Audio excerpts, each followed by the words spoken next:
ओम शांति। साकार मुरली 16 सितंबर 2024। सुनेंगे मुरली विस्तार से। मीठे बच्चे, यह वंडरफुल सत्संग है जहाँ तुम्हें जीते जी मरना सिखलाया जाता है। जीते जी मरने वाले ही हंस बनते हैं। प्रश्न, तुम बच्चों को अभी कौन सी एक फिक्रात है? उत्तर, हमें विनाश के पहले संपन्न बनना है। जो बच्चे ज्ञान और योग में मजबूत होते जाते हैं उन्हें मनुष्य को देवता बनाने की हावी होती जाती है। वह सर्विस के बिना रह नहीं सकते। जिनकी तरह भागते रहेंगे, सर्विस के साथ साथ स्वयं को भी संपन्न बनाने की चिंता होगी। ओम शांति। रूहानी बाप बैठ रूहानी बच्चों को समझाते हैं। रूह अब साकार में है और फिर प्रजापिता ब्रह्मा की संतान है, क्योंकि एडाप्ट किए हुए हैं। तुम्हारे लिए सब कहते हैं यह भाई बहन बनाती है। बच्चों को बाप ने समझाया है, असल में तुम आत्माएं भाई भाई हो। अब नई सृष्टि होती है तो पहले पहले ब्राह्मण चोटी चाहिए। तुम शूद्र थे, अभी ट्रांसफर हुए हो, ब्राह्मण भी तो चाहिए ज़रूर। प्रजापिता ब्रह्मा का नाम तो बाला है। इस हिसाब से तुम समझते हो हम सब बच्चे भाई बहन ठहरे। जो भी अपने को ब्रह्मा कुमार कुमारी कहलाते हैं वह ज़रूर भाई बहन ठहरे। सभी प्रजापिता ब्रह्मा की संतान है तो भाई बहन ज़रूर होना चाहिए। यह समझाना है बेसमझों को। बेसमझ भी है और फिर ब्लाइंड फेथ भी है, जिनकी पूजा करते हैं, फेथ रखते हैं यह फलाना है, परंतु उसे जानते कुछ भी नहीं। लक्ष्मी नारायण की पूजा करते, परंतु वह कब आए, कैसे बने, फिर कहाँ गए, कोई भी नहीं जानते। कोई भी मनुष्य नेहरू आदि को जानते हैं तो उन्हों के हिस्ट्री जियोग्राफी का भी सब पता है। अगर बायोग्राफी को नहीं जानते तो वह क्या काम का। पूजा करते हैं परंतु उनकी जीवन कहानी को नहीं जानते। मनुष्यों की जीवन कहानी को तो जानते हैं, परंतु जो बड़े पास्ट हो गए हैं उनकी एक भी जीवन कहानी को नहीं जानते। शिव के कितने ढेर पुजारी है, पूजा करते हैं, फिर मुख से कह देते वह तो पत्थर बित्तर में है, कण कण में है। क्या यह जीवन कहानी ठहरी? यह तो अकल की बात नहीं हुई। अपने को भी पतित कहते हैं। पतित अक्षर कितना फिट है। पतित माना विकारी। तुम समझा सकते हो कि हम ब्रह्मा कुमार कुमारी क्यों कहलाते हैं? क्योंकि ब्रह्मा की औलाद है और एडाप्टेड है। हम कुकवंशावली नहीं, मुकवंशावली है। ब्राह्मण ब्राह्मणियाँ तो भाई बहन ठहरे ना, तो उनके आपस में क्रिमिनल आए हो ना सके। खराब की हालत मुख्य है ही काम के। तुम कहते हो हम ब्रह्मा कुमार प्रजापिता ब्रह्मा की संतान भाई बहन बनते हैं। तुम समझते हो हम सब है शिव बाबा की संतान भाई भाई। यह भी पक्का है। दुनिया को कुछ भी पता नहीं है, ऐसे ही सिर्फ कह देते हैं। तुम समझा सकते हो सभी आत्माओं का बाप वह एक है, उनको सब पुकारते हैं।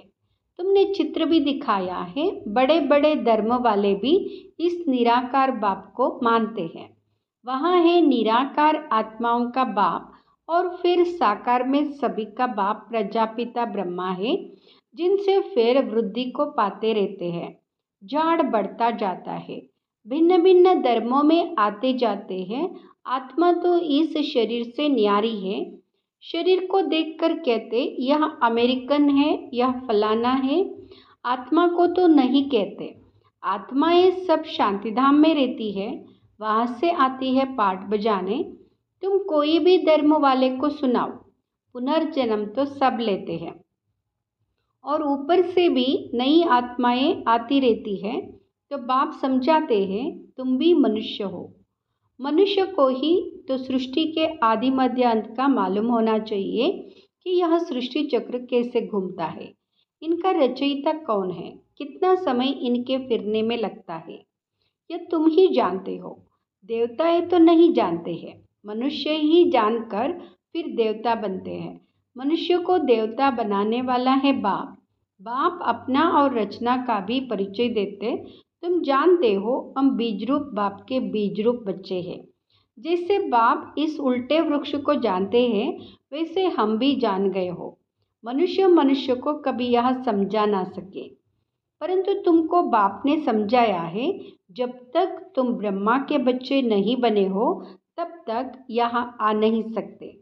जब तक पूरा कोर्स लेकर समझते नहीं है, तब तक तुम ब्राह्मणों की सभा में बैठा कैसे सकते। इसको इंद्र सभा भी कहते हैं। इंद्र कोई वह पानी की बरसात नहीं बरसाते हैं, इंद्र सभा कहा जाता है। परिया भी तुमको बनना है। अनेक प्रकार की परिया गाई हुई है। कोई बच्चे अच्छे शोभावान होते हैं तो कहते हैं ना, यह तो जैसे परी है। पाउडर आदि लगाकर सुंदर बन जाते हैं। सतयुग में तुम बनते हो परिया, परिजादे। अभी तुम ज्ञान सागर में ज्ञान स्नान करने से परिया, देवी देवता बन जाते हो। तुम जानते हो हम क्या से क्या बन रहे हैं। जो सदा प्योर बाप है, सदा खूबसूरत है, वहाँ मुसाफिर तुमको ऐसा बनाने के लिए सावरे तन में प्रवेश करते हैं। अब गोरा कौन बनावे? बाबा को बनाना पड़े ना। सृष्टि का चक्र तो फिरना है, अब तुमको गोरा बनना है। पढ़ाने वाला ज्ञान सागर एक ही बाप है। ज्ञान का सागर प्रेम का सागर है। उस बाप की जो महिमा गाई जाती है, वह लौकिक बाप की थोड़ी ही हो सकती है। बेहद के बाप की ही महिमा है। उनको ही सब पुकारते हैं कि हमको ऐसी महिमा वाला आकर बनाओ। अभी तुम बन रहे हो ना, नंबरवार पुरुषार्थ अनुसार। पढ़ाई में सब एक रस नहीं होते हैं, रात दिन का फर्क रहता है ना। तुम्हारे पास भी बहुत आएंगे। ब्राह्मण ज़रूर बनना है, फिर कोई अच्छी रीति पढ़ते, कोई कम। जो पढ़ाई में सबसे अच्छा होगा तो दूसरों को भी पढ़ा सकेंगे। तुम समझ सकते हो, इतने कॉलेज निकलते रहते हैं। बाबा भी कहते हैं कॉलेज ऐसा बनाओ जो कोई भी समझ सके कि इस कॉलेज में रचता और रचना के आदि मध्य अंत का नॉलेज मिलता है। बाप भारत में ही आते हैं तो भारत में ही कॉलेज खुलते रहते हैं। आगे चल विदेश में भी खुलते जाएंगे। बहुत कॉलेज यूनिवर्सिटीज़ चाहिए ना, जहाँ बहुत आकर पढ़ेंगे। फिर जब पढ़ाई पूरी होगी तो देवी देवता धर्म में सब ट्रांसफ़र हो जाएंगे, अर्थात मनुष्य से देवता बन जाएंगे। तुम मनुष्य से देवता बनते हो ना। गायन भी है, मनुष्य से देवता किए करत ना लागी वार। यह है मनुष्यों की दुनिया, वहाँ है देवताओं की दुनिया। देवताओं और मनुष्यों में रात दिन का फर्क है। दिन में है देवताएं, रात में है मनुष्य। सब भगत ही भगत है, पुजारी है। अभी तुम पुजारी से पूज्य बनते हो। सतयुग में शास्त्र भक्ति आदि का नाम नहीं होता है। वहाँ है सब देवता, मनुष्य होते हैं भगत। मनुष्य ही फिर देवता बनते हैं। वहाँ है दैवी दुनिया, इसको कहा जाता है आसुरी दुनिया। राम राज्य और रावण राज्य।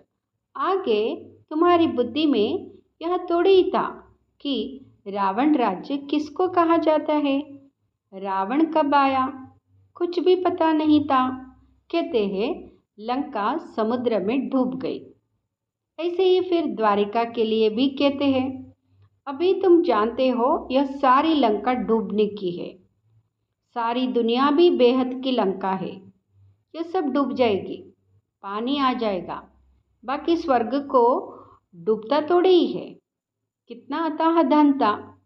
बाप ने समझाया है, एक ही सोमनाथ मंदिर को मुसलमानों ने कितना लूटा। अभी देखो कुछ नहीं रहा है। भारत में कितना अथाह धन था। भारत को ही स्वर्ग कहा जाता है। अभी स्वर्ग कहेंगे, अभी तो नरक है। फिर स्वर्ग बनेगा। स्वर्ग कौन, नरक कौन बनाते हैं? यहाँ अभी तुम जान गए हो। रावण राज्य कितना समय चलता है वह भी बताया है। रावण राज्य में कितने अथाह धर्म हो जाते हैं। राम राज्य में तो सिर्फ सूर्यवंशी चंद्रवंशी रहते हैं। अभी तुम पढ़ रहे हो, यह पढ़ाई और कोई की बुद्धि में नहीं है, वह तो है ही रावण राज्य में। राम राज्य होता है सतयुग में।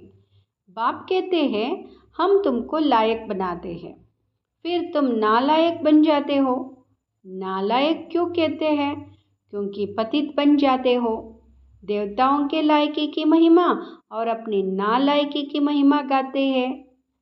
बाप समझाते हैं तुम जब पूज्य थे तो नई दुनिया थी, बहुत थोड़े मनुष्य थे, सारे विश्व के तुम ही मालिक थे। अभी तुमको खुशी बहुत होनी चाहिए, भाई बहन तो बनते हो ना। वह कहते यह घर फिटाते हैं, वही फिर आकर जब शिक्षा लेते हैं तो यह आने से समझते हैं कि नॉलेज तो बहुत अच्छी है। अर्थ समझते हैं ना, भाई बहन बगैर पवित्रता कहाँ से आए? सारा मदार पवित्रता पर ही है।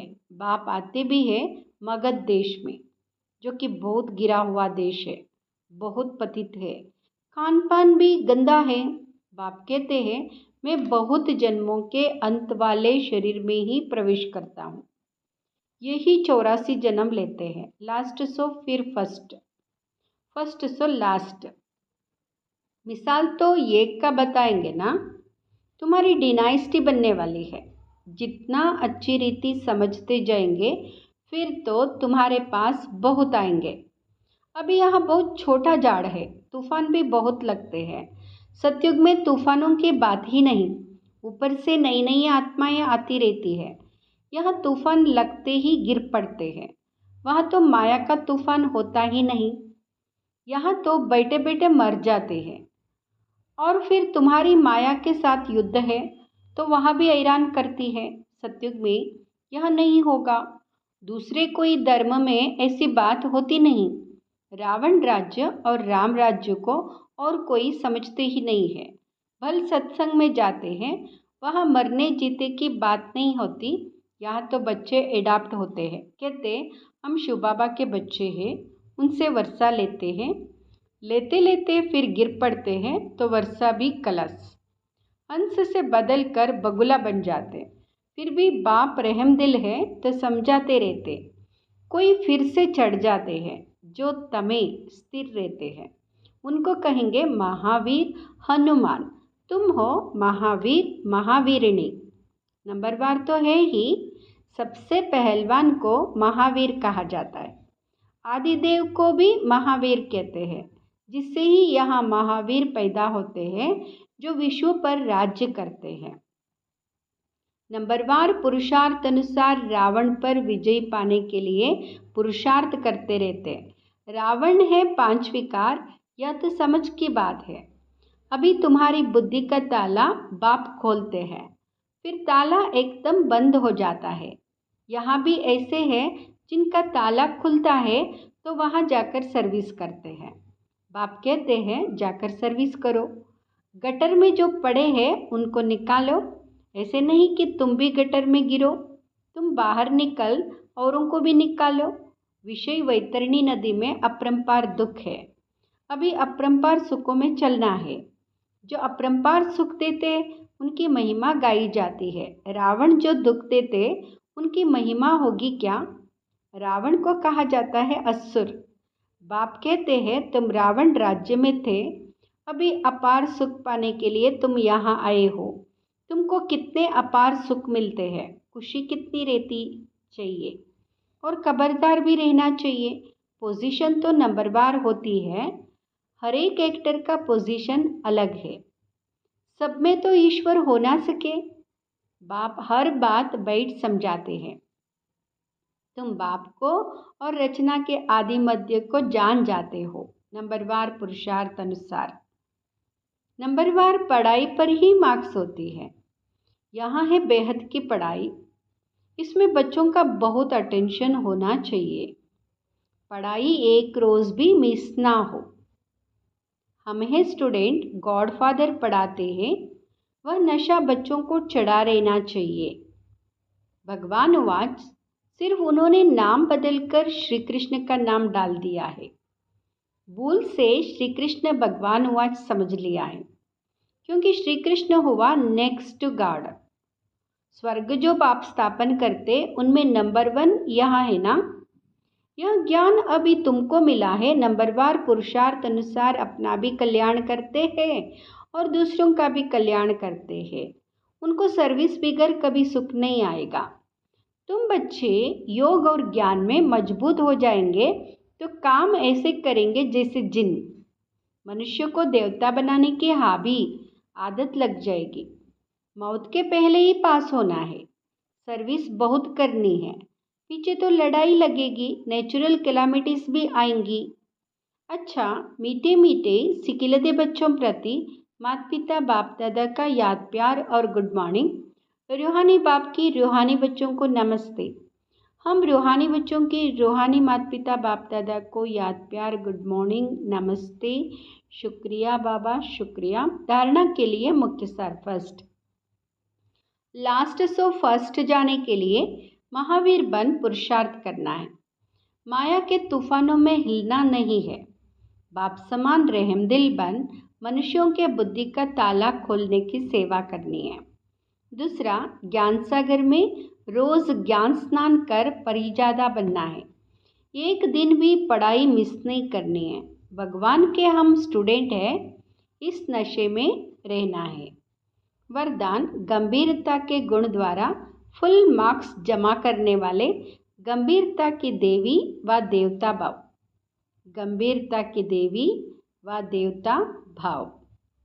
विस्तार से वरदान सुनेंगे आज की मुरली से। वरदान, वर्तमान समय गंभीरता के गुण की बहुत बहुत आवश्यकता है, क्योंकि बोलने की आदत बहुत हो गई है। जो आता है वो बोल देते हो।